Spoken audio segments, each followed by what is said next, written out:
Hey, good afternoon, everybody. It's Charlie Bengel Jr., and welcome to another edition of the Daily Dose and the Allegiance Way show. It's always my pleasure to welcome our guest today, Coach Amy Lassen. Welcome to the show. Good to see you again. You too. Charlie, I know we do this a lot, but frankly, I have not gotten tired of it. It's always fun. Good. Yeah, always good to see you. Listing presentation, listing process, pre-listing book, all of this stuff that goes under that overall heading of process we're going to be talking about. We don't think that it's just going to be a one-day conversation. This is going to go through tomorrow and maybe even into Friday. We're going to wait and see how it goes, but we don't want to rush ourselves. So kind of some intro thoughts for you after I make a comment. I got a text yesterday afternoon from an agent who was frantically looking for stats because she had a listing to go to last night and she was not used to having to go and actually do a presentation. Mm-hmm. So this is somebody that is used to getting the come list me's and no competition. Yeah. And I don't know the details, but for whatever reason last night she felt like she couldn't wing it.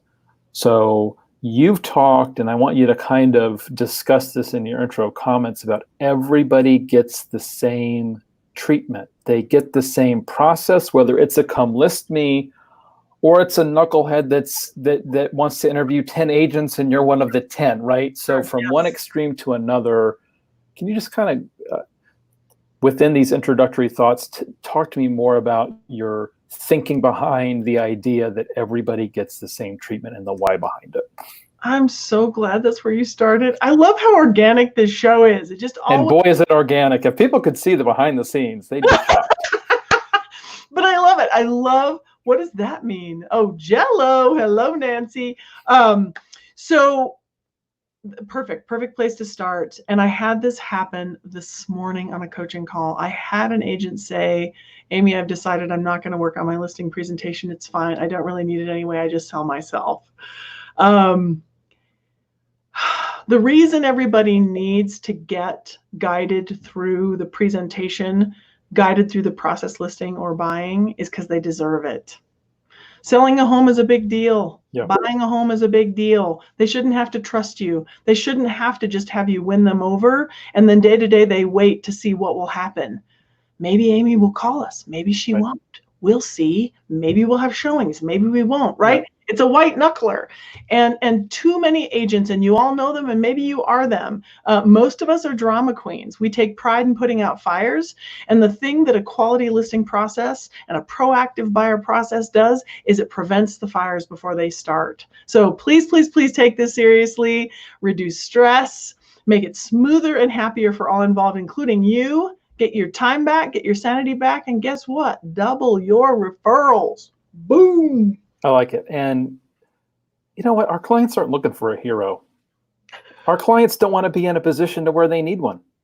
They don't want to hear about the drama and how you saved the deal, right? They just want you to do their job and to have a smooth transaction. Yes. And the idea of maybe we'll hear from Amy, maybe we won't. Maybe we'll get showings in Amy, maybe we won't. Right. No, the true reality is they all have an expectation anyway that they may or may not have shared with us. Sure. And their expectation may have been, you know what, it's Tuesday, we've not heard from Amy for a week, and the first weekend went by, nobody came by the house, right? Nobody showed it. Yep. What's going on, right? Yep. And they're annoyed. They're annoyed because we didn't set the expectation. Conflict arises when expectations. Exactly. Every time. Every right? day. If you're sitting at a red traffic light and you get annoyed that it's taking so long, why is that? You expected that it would be a shorter light, right? The long line at the grocery store, right? I mean, all disappointment in life comes from unaligned expectations if you think about it from one extreme to another. Yep.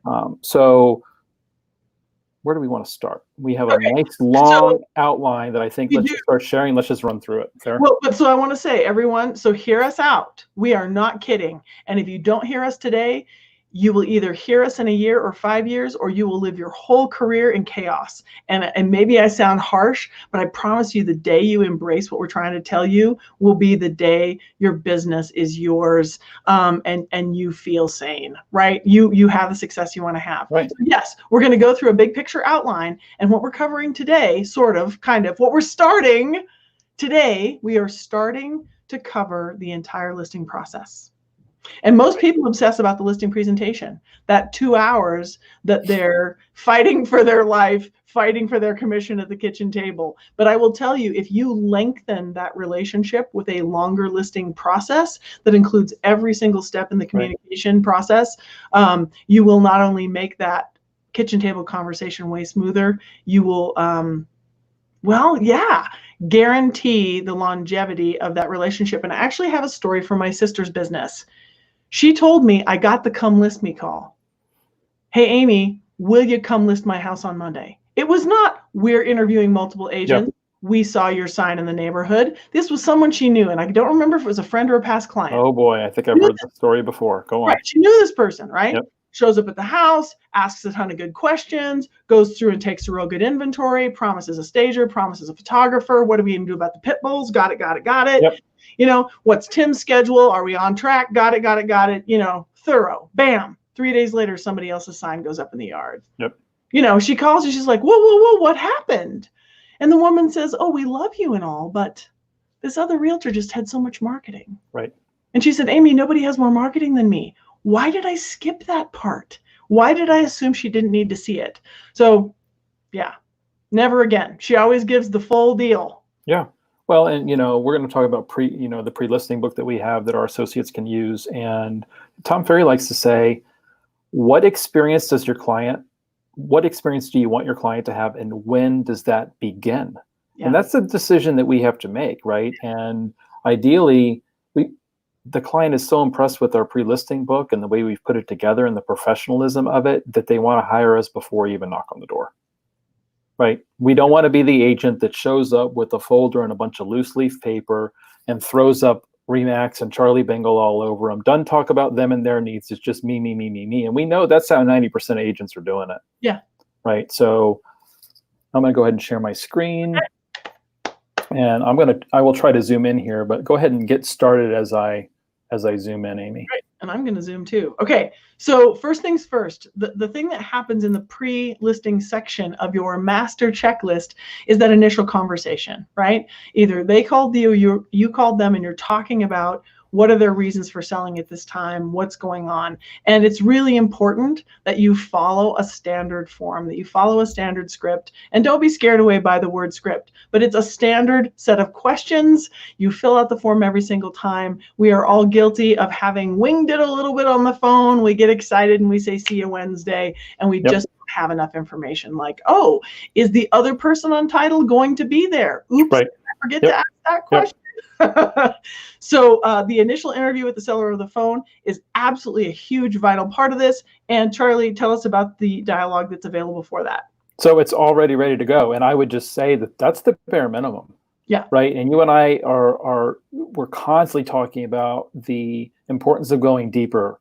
When we think that we have an answer, it's time to go deeper and ask another question. So the questions that are on the dialogue are the bare minimum. And if you are getting good information as you're asking these questions, then, go a little bit deeper and ask even more questions, because I am amazed at the number of very experienced agents that do not do this. And then they get to the appointment and they're caught flat-footed immediately, right? Yeah. They have a price in their head and then they get to the listing and the place is a dump.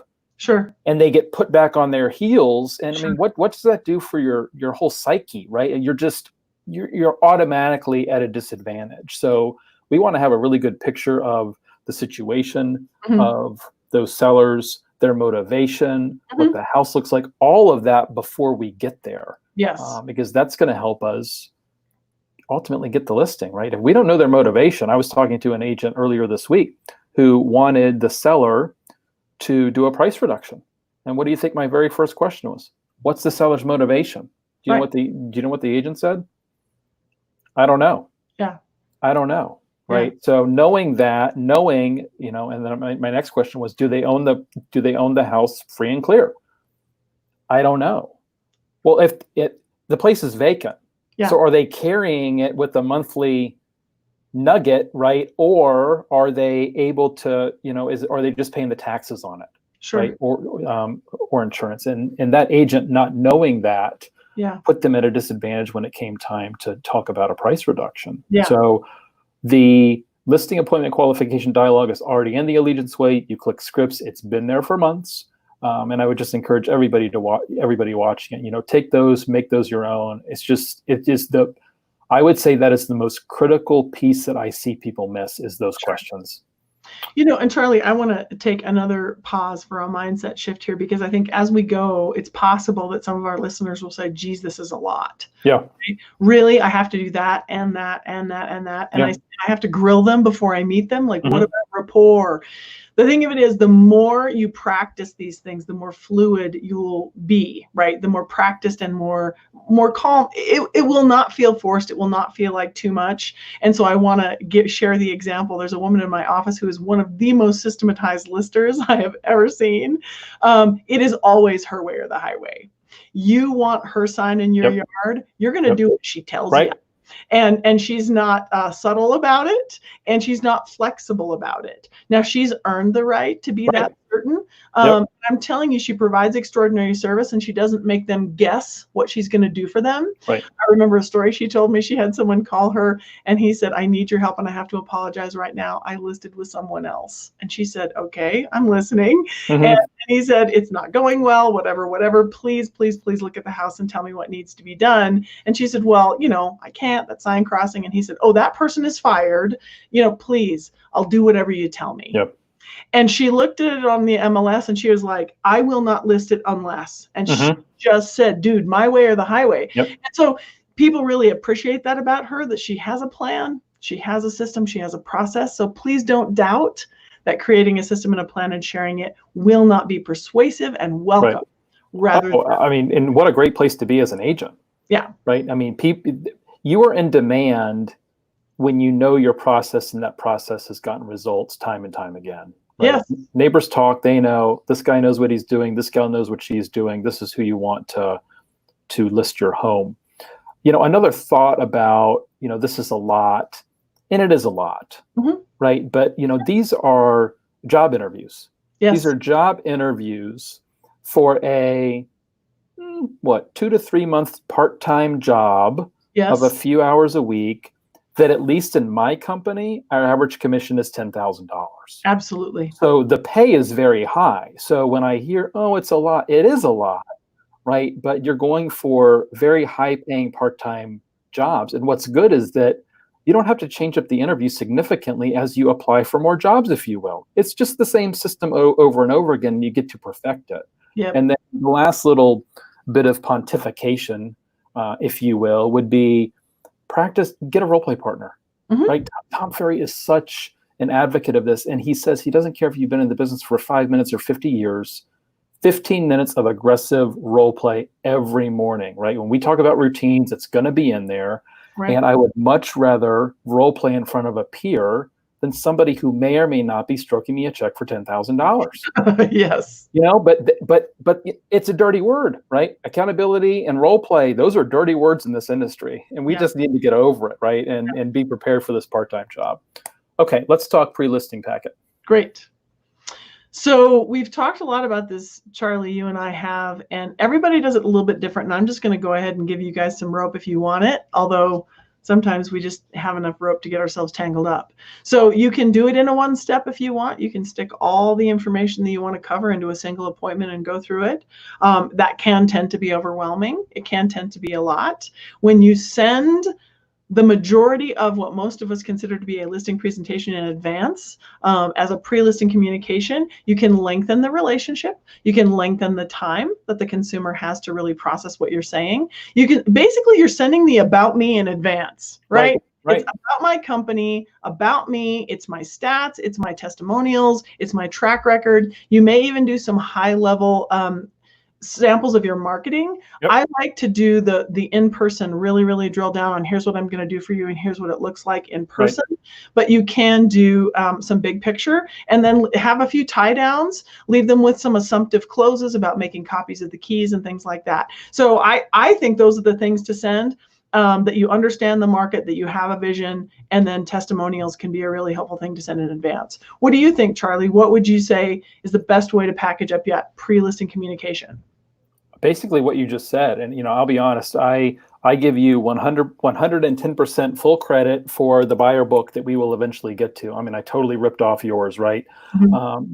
The listing book, the pre-listing book that we have here in front of us now, I stole from a number of different sources. I mean, I literally printed out from the internet several different listing presentations, and I cut them up, I pasted them, and then I sent it to the marketing team to come up with our own book.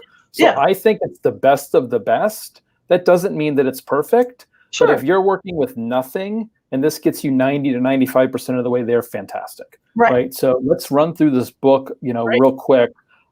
You're going to have to tell me when to switch the page because I won't be able to see you at the same time I'm looking at the book. Oh. So as we can see here, we're talking about RE/MAX. Ellen Ng is one of our managers. Mm-hmm. This is her book. Mm-hmm. And Ellen tells her story here, right? So, I hate the word bio, right? Story is better. What is your story? Why are you in this industry? What are successes? And then we do get into some stats. Obviously, this is a very accomplished agent, Mm-hmm. with nearly 100 million in career volume. She's been licensed for 20 years now.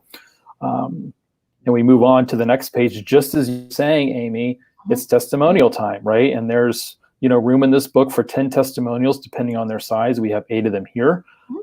Most of us have testimonials and we don't even know it. There are Zillow reviews, right? You can just copy and paste, right? So there's no reason to get caught too much up in these testimonials. Moving on to the next page, we're going to be talking about RE/MAX Allegiance. So this is about Ellen and our company. And then we get into, what makes RE/MAX unique, Allegiance unique as a local company. We talk about our transactions compared to our competitors, right? Our satisfaction guarantee and how we measure that, Mm-hmm. what we do for charity. So we're still, as you can see here in the upper right corner, it still says RE/MAX Allegiance because we're on that. And then we're going to pivot into RE/MAX International, right? And what does RE/MAX International as a whole, how do they compete with other brands around the world and around the country? So we've got stats there. We talk about the RE/MAX collection. And then I made up this Allegiance Advantage 5-diamond listing experience, which includes professional representation, maximum exposure, customized marketing, skillful negotiation, and expert transaction facilitation. And this is a little table of contents really about what we talk about on future pages. Yeah.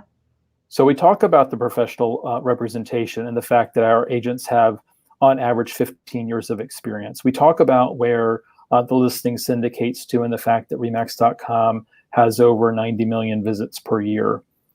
And then we get into the custom piece. So the way we develop this book for our associates is when they go to order it, some of this book is customizable, the bulk of it is not. But Ellen, when she ordered this book, she literally went through and selected everything that she does to market a property. I have about 120 ways to market a property. She selected the ones that she does. Yeah. And they're listed here. And this goes right back to what you and I were talking about earlier, and that this book goes to the seller ahead of time. It's, hey, Mr. and Mrs. Seller, will you have an opportunity to review the materials that I'm going to send you because I want to make the appointment all about you and your needs? They're going to say yes. Chances are your competition is not going to do this. Your competition is going to want to go there and talk about themselves, their company, why maybe their franchisor is, all that stuff. And we're taking care of this in advance. So she's got 3 or 4 pages here of the different ways that she markets. And then she's got some examples of the marketing tools. And as you said, Amy, and I'm an advocate of this also, bringing the marketing tools to put on the kitchen table to show them, right? Even though they've seen it in a book on a page, I think, sharing what that postcard looks like, what the brochure feels like, stuff like that, I do think is important. Anything to add so far? Oh no, I think this is so fantastic because you can have it all packaged up and send them the big picture and then get super specific in front of them, which is what they want. Yeah. And then moving on with, what kind of our table of contents was: skillful negotiation, expert transaction facilitation. This is basically boilerplate, right? This is done. And then, the back of the book. And that's the pre-listing presentation. I recommend, going all in here and sending the book hardback, sending it via overnight mail. I've talked to so many clients before about, what is the experience? When does it begin? Do you drop off the book in a backpack? You know, there's those backpacks, like the 2-string backpacks that are like great for hiking. We had an agent come in and talk to our company a few years ago. He drops off his book in a backpack that's branded to him, and he just puts it on the doorknob, and that's how he does it. Yeah. Do you drop off flowers or champagne or wine ahead of the listing presentation? Do you bring it to the presentation? Agents spend so much money chasing buyer leads, and then we get really cheap for some reason when we have this part-time job interview with sellers. And I've never really understood why. Right. It's just kind of the custom, the way that it's been for decades. And how can we change that? What's that look like? Yeah. So let's get back. Branded go ahead. sacks are awesome, and they can be about $3 a pop in bulk. Super cheap, right? Super Yeah. cheap. So we've sent the listing packet. Yep. Ordering a preliminary title search, researching the neighborhood, and creating a market survey. I'm going to pull that up. Do you want to talk about the preliminary title search for a minute? Well, it probably depends on your markets, because of course I'm speaking to what I know from my own market, and I have that ability before I ever go out on a listing appointment to pull that up. I remember a friend in my office, she met an elderly woman. I don't even remember the setting, and she's like, we really want to list our house. We really like you. She pulled up that preliminary title search and discovered there was a third person on title. She called the woman and said, "Who's so-and-so?" And she's like, "What? How do you know my nephew?" And she's like, "I don't. You know, he's apparently on the title to your home." So these are the types of things that running the search before you look. I think we're looking at the wrong thing. We're looking at the market study. We are. I moved on to the market study because that is next up on our list. So yeah, if you can get some preliminary title work done, it should tell you who's on title and if there are any liens. I had a crazy transaction once where the listing agent did not pull that in advance. And we got under contract and discovered that Mr. Seller had been sued, and there was a $100,000 personal judgment against him, and it was now a lien on the property, and his wife didn't even know. It would have been really, really good to know that before we went under contract. Okay, market study. So this is something that really was designed to help newer agents, or maybe less systematized agents, really get their arms around their market and make them more knowledgeable. I added it to my listing process, and depending on the neighborhood where you're taking the listing, or depending on the situation, this just either makes you look stinking smart, or it actually does make you smarter. You decide how many of these detailed things need to be filled out. Like my neighborhood is so old, listing the 3 builders may or may not even be sexy, and no one cares at this point. Right. But just imagine if you were to walk in and not be fumbling for, wait, which school district are we in? So that's the reason I created and shared this, and it's editable. You can make it true for you, but I think having a market study is just one more way to show up with a complete CMA and a big picture vision with true knowledge of the area and the market. Excellent. Let me stop sharing that. Next on our list is, and I apologize for having to switch these windows, but it's more complicated than our viewers think. Researching the sellers via social, and then we're going to get into the CMA. So let's talk about researching our sellers on social media so we know a little bit more about them. It can be a couple of things, right? Like if it's somebody that you already know, maybe you'll think, well, I don't need to, I know them, but it wouldn't hurt to go check out their social media and see what they've been up to lately. Just, to try to reconnect. But with strangers, it can be so helpful, maybe just even to read their LinkedIn profile, to understand their expertise, to see that they're an engineer in a certain type of specialty. This tells you a lot about their personality, and it could take moments to just give you that little bit of insight into the way their brain works and what's important to them. I like it. And what is the name of that? The app is escaping me at the moment. What is the name of that app that you can buy, and it can read people's emails? It looks at their LinkedIn. Crystal, yes. So the Crystal app, it's like $30 a month.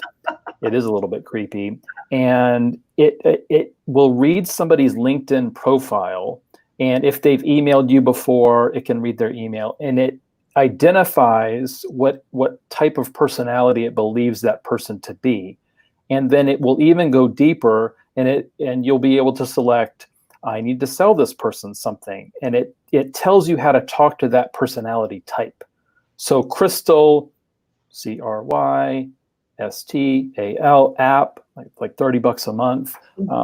It's pretty freaking brilliant. And it's worth checking out. I think, there's like a free month or something if you want to play around with it. I went on LinkedIn and I was playing around with it and, going to some friends on LinkedIn where I know their personality really well and seeing how accurate it was. And it's pretty freaking accurate. Wow, that's crazy. I mean, Adam Contos, the CEO of Remax as a whole, I went in there and did it on him. And that thing is on the money because I know Adam fairly well. Okay, awesome. So for anyone who may or may not want to use that or may not feel skilled in understanding brain types and adjusting your communication style to different types of people, it never hurts to know that they're in a certain line of work or they have had certain things going on in their lives and just be nice about it. Just say, so tell me about Lockheed, how's life? Yeah. And then shut up and let them talk about themselves. Right. Or knowing in advance that you're going to be dealing with an engineer. Yeah. I mean, is anybody more challenging to deal with than an engineer in real estate? Probably not, right? Are they going to be a little bit analytical? Or are they going to want to know, go deeper on your CMA? Probably. So I think we're going to wrap up today with prepare a complete CMA. Let's talk about that. Okay. Well, for me, it's almost two-pronged. Stats, I've become really heavy stats person, and anybody who's cringing right now, I want you to know I was not originally this person. Numbers had tended to leave me cold, and even to this day still do. I've become a very critical scrutinizer of when other people throw numbers at me. I really listen to what is the story that the numbers tell. So I want to encourage you to hear me out and figure out a way to tell persuasive stories with numbers, because no matter whether your client is analytical or not, these are some of the most powerful things that you will roll out. I had two artists who wanted to list their home. Their home was full of beautiful art. It was a custom home. They built themselves, all these sorts of things. And I was prepared with the most over-the-top marketing vision, but then I also front-loaded a ton of stats I had never done before. We spent an hour plus all on the statistics and the market trends and never even got to the marketing samples. And they're like, this is awesome. Let's rock and roll, because the numbers told the story they needed to hear. So big picture stats, average days on market can be helpful. Now, be careful. I'm not going to go county-wide or, including townhomes and single family and first-time home buyers and luxury all into my average days on market. Like, bracket it enough that it's meaningful. Okay. Right. So, and I'm not talking about comps. We're going to talk about true comps in a minute. But maybe it's the close neighborhood or home similar to that, or it could even be 100 properties that give you this average. But come up with the average days on market. If it's 8, if it's 4, if it's 12, that can be really significant. Maybe those sound dramatic. Maybe you're at 28 days on market. But for some of the price ranges that I list in, and I'm going on a listing appointment later today, and I'm going to have to tell them average days on market is 4. Let's make a plan. And this is even during social distancing. Okay, this is current. This is 30, and so I would be very careful with that also. Average days on market for what length of time? Okay, when markets change, when the change curve is dramatic, shorten the amount of time you go back, and this is always true. Maybe 30 days is as good as we could do right now and have it be reasonable. I think so, yeah. And the stats that we typically put out are the larger jurisdictional stats. Yep. So I think it's great to use those as kind of a broad market opinion.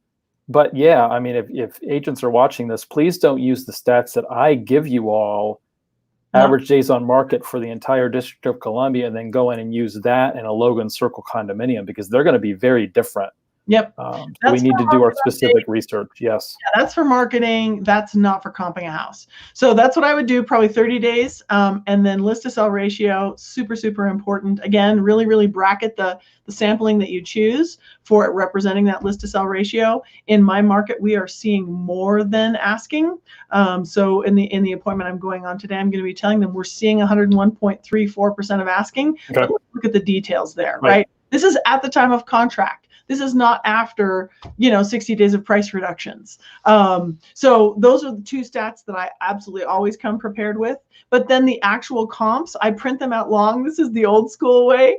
I print out the listings for the 3 to 5 most truly comparable properties sold in the most recent amount of time. In an average market, I think 6 months is a perfectly great amount of time to go back to get the perfect comps. Right now, I think It's going to be challenging, you know, maybe 3 months and maybe no more. You know, if you go 3 months and the house is so nichey that there's nothing and you have to broaden it, then you have other adaptations. But that's how I do it, and I print them out longhand and I go through it with them. I don't tell them your house is worth $642,950. Boom, you're welcome. Right. You know, now you're going to fight with me, and it's going to turn out I'm wrong. Yep. So the way we get to that range and the way we get buy-in is to walk them through the comps and say, what do you think about this? And I use a highlighter and I use a pen, you know. This one has a walkout, this one had that third bay, you know, whatever it is. And then we come to the end and say, well, where do you think you fall in this? Every once in a while, we're still going to get that seller who's wildly unrealistic and thinks their house is worth $100,000 more than the cost in front of them. But normally, if you let them be a part of it, they'll come to the same conclusion. And one of our pre-listing questions gets to price. Right, and you may have some people push back and go, well, I'm relying on you to give you the, to give me my price. Sure. Fantastic, but can you give me an idea of what you're thinking? Mm-hmm. So you should know before you get to the actual appointment if there should be here and there, like here, right? You should have a pretty good idea. So again, the questions exist so you don't get caught flat-footed at the actual appointment. Yeah. So tomorrow we're going to continue this series. We're going to talk about what to do when you get to the actual appointment. We're going to talk about, should you ever lose a listing on price? And it's such an interesting conversation because there are agents that we know that are out there that will tell the seller whatever they want to hear in order to get the listing. And then they'll get them to just kind of lower the price as they go. And then there's other agents that it's, you know what, it's my price or the highway. So we're going to talk more about that tomorrow. And I think I think the listing process is probably gonna go through the end of the week, so we can count on having this on Thursday and Friday. We're going to kind of wrap up. Need. Well, exactly. Yeah. Just please stay with us. Stick with us, okay? We're going to give you the master checklist, right? It's yours to edit and make true, and we're going to give you the downloads. And again, yours to edit and make true, and practice will take you everywhere. Right. Please don't be intimidated. This is a worthy challenge. It is. Always good to see you, Amy. For the rest of the group, we will see you back here live tomorrow at 1:30. Take care. Bye, everybody.